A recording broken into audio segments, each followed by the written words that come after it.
అదే RTV app వార్తల్ని క్షణాల్లో చదివే అవకాశం ఉంటుంది. ఒక న్యూస్ పేపర్, ఒక టెలివిజన్ ఛానల్ మీ చేతుల్లో ఎప్పుడూ ఉంటాయి. తెలంగాణ రాష్ట్రంలో కాంగ్రెస్ ప్రభుత్వం ఏర్పడి 9 నెలలు గడుస్తున్నప్పుడు కూడా ఏదైతే ఎన్నికల సమయంలో ఇచ్చిన హామీలను వెంటనే నెరవేర్చాలంటూ కూడా సిపిఐ ఎంఎల్ పార్టీకి సంబంధించిన నాయకులు నిరసన కార్యక్రమం చేపట్టడం జరిగింది. అసలు ఎందుకు నిరసన కార్యక్రమం చేపడుతున్న అంశాలపైన వారిని అడిగే ప్రయత్నం చేద్దాం. చెప్పండి అన్న, నిరసన కార్యక్రమం ఉద్దేశం ఏంటి? కాంగ్రెస్ ప్రభుత్వం ఎన్నికల ముందు చాలా వాగ్దానాలు చేసింది. ఆ వాగ్దానాలన్నింటినీ అమలు చేయకుండా ఎన్నికలైన మొదటి రోజే ఇదిగో మీకు డబుల్ బెడ్రూమ్ ఇస్తాము, పింఛన్ ఇస్తాము, అర్హులైన వారందరికీ, మహిళలకు, భూమి లేని వాళ్లకు కొంత డబ్బులు సాయం చేస్తాము, లేదా ఆటో కార్మికులకు బస్సు ఫ్రీ అయినందుకు ఆటో కార్మికులకు నెలకు 1000 రూపాయలు ఇస్తామన్నారు.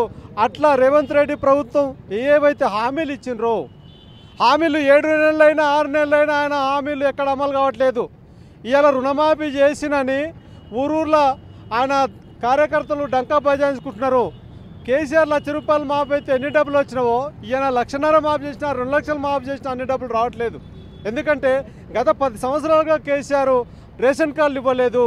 రేషన్ కార్డులో ఒకటే కుటుంబంగా ఉంటే వాళ్ళు వాస్తవంగా అన్నదమ్ములు బాగా పరిష్కారం చేసుకొని 10 ఏళ్ల కింద డివైడ్ అయిన కుటుంబాలను కూడా రేషన్ కార్డు ఒకటే చూపించి ఈరోజు 50% అర్హులకు రేషన్ కార్డు లేక ఆయన రుణమాఫీ చేయక బ్యాంకుల కాడ వచ్చి రైతులు ఏడుస్తూ ఉన్నారు. అయినా సరే ఈ ప్రభుత్వం ఆ సమస్యలను పరిష్కరించకుండా డబ్బులు ఇవ్వకుండా తక్కువ చేసి తప్పించుకోవాలని మాట చెప్పినా కానీ కొన్ని ఇచ్చి తప్పించుకోవాలనే ప్రయత్నం చేస్తూ ఉన్నది కేసీఆర్, ఈ రేవంత్ రెడ్డి ప్రభుత్వం, కాంగ్రెస్ ప్రభుత్వం. కనుకనే నీవేవైతే హామీలు ఇచ్చినావో హామీలు అమలు చేయి. నెల, 2 నెలలు, 5 నెలలు, ఇంకా ఎన్నేళ్ళు చూస్తాం మేము. ఎందుకంటే కేసీఆర్ గత 10 సంవత్సరాల పాలన రైతాంగానికి, నిరుద్యోగులకు, విద్యార్థులకు వ్యతిరేకమైన పాలన. ఆ పాలన కోవాలని కమ్యూనిస్టుగా మేము కూడా కోరుకున్నాం. కానీ ఈయన వచ్చిన తర్వాత పాత సీసాలో కొత్త సార్ అన్నట్టుగా కేసీఆర్ అడుగుజాడలనే రేవంత్ రెడ్డి నడుస్తున్నాడు తప్ప ఈయన కొత్తగా చేసింది ఏం లేదు. ఆట కార్మికులకు చేస్తున్నాడు, మహిళలకు ఇంకోటి చేస్తున్నాడు. నిన్న అసెంబ్లీలో బడ్జెట్ ప్రవేశపెట్టిండు. ఆయన ఇచ్చిన హామీలలో 50% హామీలకు కూడా అవకాశం లేదు. బడ్జెట్ కేటాయింపులు లేవు. బడ్జెట్ కేటాయింపులు లేకుండా నువ్వు హామీలు ఇస్తే అది మోసం కాదా? ఈ మోసాలను కమ్యూనిస్టులుగా మేము ఎందుకు ఊకుంటాం ప్రశ్నించకుండా? అందుకే ఈరోజు రోడ్డెక్కి రాష్ట్ర వ్యాప్తంగా ప్రతి జిల్లా కేంద్రంలో కలెక్టర్ కార్యాలయం ముందర నిరసన తెలుపుతూ ఉన్నాం. ముఖ్యంగా అంటే ఏదైతే కాంగ్రెస్ ప్రభుత్వం అధికారం వచ్చిన వెంటనే 6 గ్యారెంటీ కూడా 5 గ్యారెంటీ అమలు చేశాము. రైతు భరోసా కూడా ఇంకా రైతులకు ఏర్పాటు చేసాము. రుణమాఫీ కూడా చేశాము. 10 లక్షల రూపాయలు అయితే ఆరోగ్యశ్రీ పథకం కింద చేశాము. మహిళలకు బస్సు ఫ్రీ చేశాము. ఇలాంటి సంక్షేమ పథకాలు తీసుకొస్తున్నాం. రానున్న కాలం ఇంకా చేస్తామని చెప్తున్నారు. దీనిపైన ఏమంటారు? సార్, వాళ్ళు ఈ రోజు వరకు వాస్తవంగా జాబ్ క్యాలెండర్ లేదు. నిరుద్యోగులందరూ ఎందుకు వ్యతిరేకించిందండి? కార్మికులందరూ ఎందుకు వ్యతిరేకించిందండి కేసీఆర్ ప్రభుత్వాన్ని? ఈయన వచ్చిన తర్వాత కార్మికులకు ఏం చేసిండండి? కనుక ఆయన రుణమాఫీ చేసిన, బస్సు ఫ్రీ పెట్టిన అన్నాడు. ఒక్కసారి బస్ స్టాండ్లో పోయి ఏ బస్సు అన్న ఎక్కి చూడండి సార్. ప్రతి ఒక్క బస్సులో నిలబడదామంటే కూడా సీటు లేని పరిస్థితిలో, దుస్థితిలో ఉన్నారు. ఎవరు కూడా బస్సు ఎక్కే పరిస్థితి లేదు. ఒక్క బస్సు వస్తే 6 బస్సులకు సరిపడా జనం ఉన్నారు, కానీ బస్సులు లేవు. నువ్వు హామీ ఇచ్చిన తర్వాత దానికి ఏర్పాట్లు చూడాలి కదా. ఏర్పాట్లు చూడకుండా నేను హామీ ఇస్తా, మంది కొట్లాడుకోవాలి. ఇది ఎక్కడి పద్ధతి అండి? నువ్వు ఒక 1000 బస్సులు వేసినావా కొత్తగా? ఏ బస్సు వేయకుండా బస్సులు ఫ్రీ ఇచ్చిన అన్నావు. నువ్వు రుణమాఫీ అన్నావు. ఇవాళ రుణమాఫీ కాడ బ్యాంకుల కాడ రైతులు ఎందుకు ఏడుస్తున్నారు సార్? నువ్వు 10 ఏళ్ల కింద పరిష్కారం కేసీఆర్ రుణమాఫీ రేషన్ కార్డు ఇవ్వలేదని నువ్వు చెప్పుకుంటున్నావు, బాగుంది. నువ్వు పాత రేషన్ కార్డు ఆధారంగా రుణమాఫీ ఎట్లా చేస్తామండి?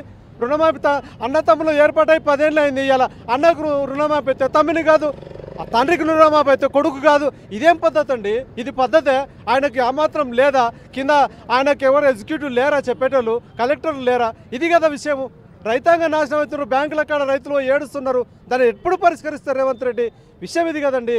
అందుకే మేము ఈరోజు నీవు చెప్పిన మాటను తప్పించుకోవడానికి ప్రయత్నం చేస్తున్నావు. కేసీఆర్ తప్పించుకునే పాత కేసీఆర్ వేసిన జాబ్ క్యాలెండర్ మీద జాబ్లో వస్తే నేను ఇచ్చిన సంకల్పం గుర్తుకుంటున్నావు. నీవెక్కడ జాబ్ క్యాలెండర్, నీ ఒక్క నోటిఫికేషన్ కూడా ఇవ్వలే. కాంగ్రెస్ ప్రభుత్వం వచ్చినాక ఒక్క నోటిఫికేషన్ కూడా కొత్తగా ఇచ్చింది లేదు. పాత నోటిఫికేషన్లు మా ఖాతాలో వేసుకుంటామంటే ఇది ఎక్కడి పద్ధతి అండి? నీవు మామూలు జనానికి చెప్తారు, మాలాంటి కమ్యూనిస్ట్ నాయకులు కూడా నువ్వే అదే కథ చెప్తావా? ఈ కథ చెప్పడం కరెక్టేనా? నీవు నోటిఫికేషన్ ఇయ్యి. నీ గవర్నమెంట్ వచ్చినాక ఏ నోటిఫికేషన్ ఇచ్చినావండి? ఏ ఒక్క నోటిఫికేషన్ ఇవ్వలే. ఆటో కార్మికులకు బస్సు ఫ్రీ చేసినందుకు వాళ్ళకు నిరుద్యోగ వృత్తి ఇస్తాను, ఎక్కడ ఇచ్చినావు సార్? ఇవ్వకుండా ఓకే నేను ఇచ్చినట్టు అయిపోతుంది. రైతాంగం తరఫున మేము ప్రశ్న చేస్తున్నాం, కుటుంబాన్ని డివైడ్ చేయకుండా నీవు ఎట్లా రుణమాఫీ చేస్తావు? రుణమాఫీ అందరికీ చేయి. అట్లా కాకుండా 10 ఎకరాల వాళ్ళకి 20 ఎకరాల వాళ్ళకి అనే మాట అంటలేం కదా మేము కూడా. నువ్వు చేసేది ఏదో కరెక్ట్ చేయి. ఒక కుటుంబాన్ని మామూలు బిలో పవర్టీ లైన్ కింద ఉన్న కుటుంబాన్ని కూడా డివైడ్ చేయకుండా ఒకే చూసి తప్పించుకోవడానికి ప్రయత్నం చేస్తున్నావు. రుణమాఫీ పద్ధతి ఇది కాదు. నువ్వు రేషన్ కార్డు సిస్టాన్ని ఎత్తేయండి. రేషన్ కార్డు సిస్టాన్ని ఎత్తేసి రుణమాఫీ చేయండి. నీ 10 ఎకరాల పైన ఉన్నందుకు నీ ఆధార్ కార్డు నీ రేషన్ కార్డుతో అవసరం అండి. నీకు పాస్బుక్ ఉంది కదా, పాస్బుక్ అథెంటిక్గా తీసుకో. నువ్వు ఎకరం ఉన్న రైతు కూడా వస్తలేదు, 2 ఎకరాలు ఉన్న రైతు కూడా వస్తలేదు. కనుక ఆయన చేసిన దాంట్లో లోపభూయిష్టంగా ఉంది ఆయన పరిపాలన. కనుకనే మేము కమ్యూనిస్టుగా నిరసన తెలపాల్సిన పరిస్థితి వచ్చింది. రేవంత్ రెడ్డి తీసుకున్న ఎన్నికల ముందు ఇచ్చిన 6 గ్యారెంటీలో కూడా చాలా లోపాలు ఉన్నాయి. ఖచ్చితంగా రైతులకు రుణమాఫీ చేశారు. దాంట్లో కూడా రేషన్ కార్డు ఆధారంగా చేయడంతో చాలా రైతులు ఇబ్బందులు పడుతున్నారు. బ్యాంకుల చుట్టూ బ్యాంకులో ఏడవాల్సిన పరిస్థితి కనిపిస్తుందని చెప్పి ఇక్కడ ఏదైతే కమ్యూనిస్ట్ పార్టీకి సంబంధించిన నాయకులు తెలియజేసిన పరిస్థితి కనిపిస్తుంది. మొత్తం మీద కూడా ఖచ్చితంగా ఏదైతే రుణమాఫీ విషయాలు కూడా రేషన్ కార్డు ఎత్తివేయాలని చెప్పి వాళ్ళు డిమాండ్ చేసిన పరిస్థితి కనిపిస్తుంది. వీడియో జర్నలిస్ట్ నర్సింగ్ రెడ్డితో రామకొండ, ఆర్టీ, మహబూబ్ నగర్. మరిన్ని వీడియోస్ కోసం ఛానల్ ని సబ్స్క్రైబ్ చేయండి. లేటెస్ట్ అప్డేట్స్ కోసం వాట్సాప్ ఛానల్ ని ఫాలో చేయండి. అండ్ లింక్ డిస్క్రిప్షన్ లో ఉంది.